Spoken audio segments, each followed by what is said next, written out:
spend the rest of my life here. Jack. An object came down in 1-7. Got it. On my way. Good morning and welcome to the Apple Tree. Today we were reviewing Oblivion, a Tom Cruise sci-fi movie that I posted a short about just a couple days ago that I had received the DVD for. I was really excited to watch this film and I just got around to watching it. So this is a little bit of what the film's kind of about. It's about a character named Jack Harper, who's played by Tom Cruise. And Jack Harper is a drone repair technician who helps secure the planet and repair drones in the year 2077.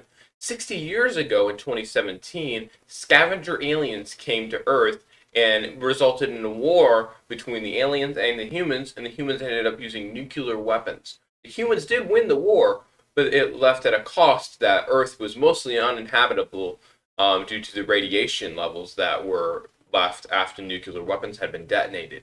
So Jack Harper continues to repair the drones as they get hit by storms or by unidentified objects or even scavengers. So that's his job. Everyone's been evacuated. Nothing human remains. Our job is security and drone maintenance. We're the mop-up crew. 2 more weeks, Jack, and we can leave and join the others. But all the rest of the humans that lived on Earth were relocated to one of Saturn's moons, Titan. And Jack Harper is going to go there himself in 2 weeks when he's finally going to be relieved of his duty and he can go home. However, things start to happen when he's repairing one drone one day when he finds a human pod with someone that he remembers in it. And he begins to start asking questions about how everything actually went down back in 2017 because everybody went through a mandatory mind wipe.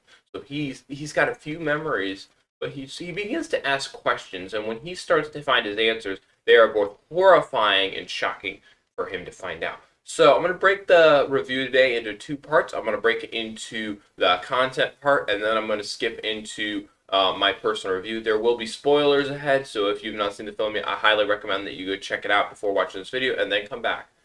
There are people down there. There are things you need to know. I don't want to know! You're still an effective team.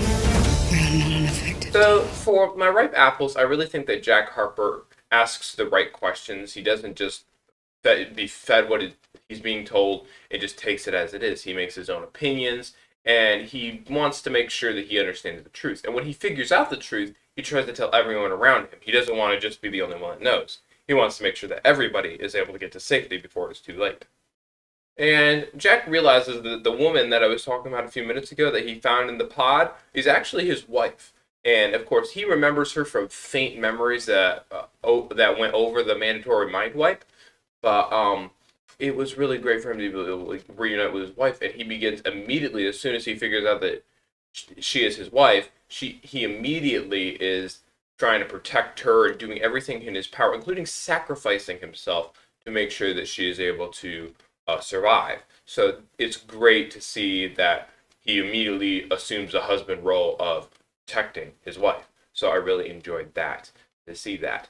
There is a lot of rotten apples in here, so we're going to unpack this, and I'm going to try to do it in a relatively quick way, but I have a review on my website that will give you guys a little bit more in-depth detail if you would like to know a little bit more about this film before watching it. There's a lot of sci-fi violent themes in this film. You see a lot of people be shot with laser guns, some blood is seen, especially on Tom Cruise's character. And we definitely see a lot of people get vaporized. Drones don't. They basically vaporize people to ash if they are shot by lasers. So it is really interesting to see that. If you go over to sexual content, there is one scene that is it's probably about 2 minutes long in which a woman and a man get in a pool. And the woman takes off her dress and you can see her bare backside. But you do not see any frontal nudity, nor do you see any male nudity as they're swimming. But it is implied that they sleep together. They sleep in the same bed every night. And we do see them shower together once. Tom Cruise's character is seen shirtless in a couple different scenes. So that's what I saw for sexual content. There is one man that is smoking a cigar in one scene that we see. And it's for about 2 minutes. There is a lot of language in this film. I was really surprised for a PG-13 movie how much they actually were able to get in here. There were 5 S words, one being with the BS. We hear the Lord's name misused twice, as well as the D word combined with the Lord's name 3 times. SOB is used twice, and there are 6 H words and 1 D word. There's also 1 F bomb in this film. It's right towards the end. I'm not going to tell you where because it's a real big spoiler, but there is right toward the end that there is an F bomb. So that's really my content review of what I saw in this film. It's really, I recommend 16 and up. It's definitely earned this PG-13 rating. But we're going to move over to my thoughts of the film. They're firing on survivors. Stand down! This is insubordinate behavior.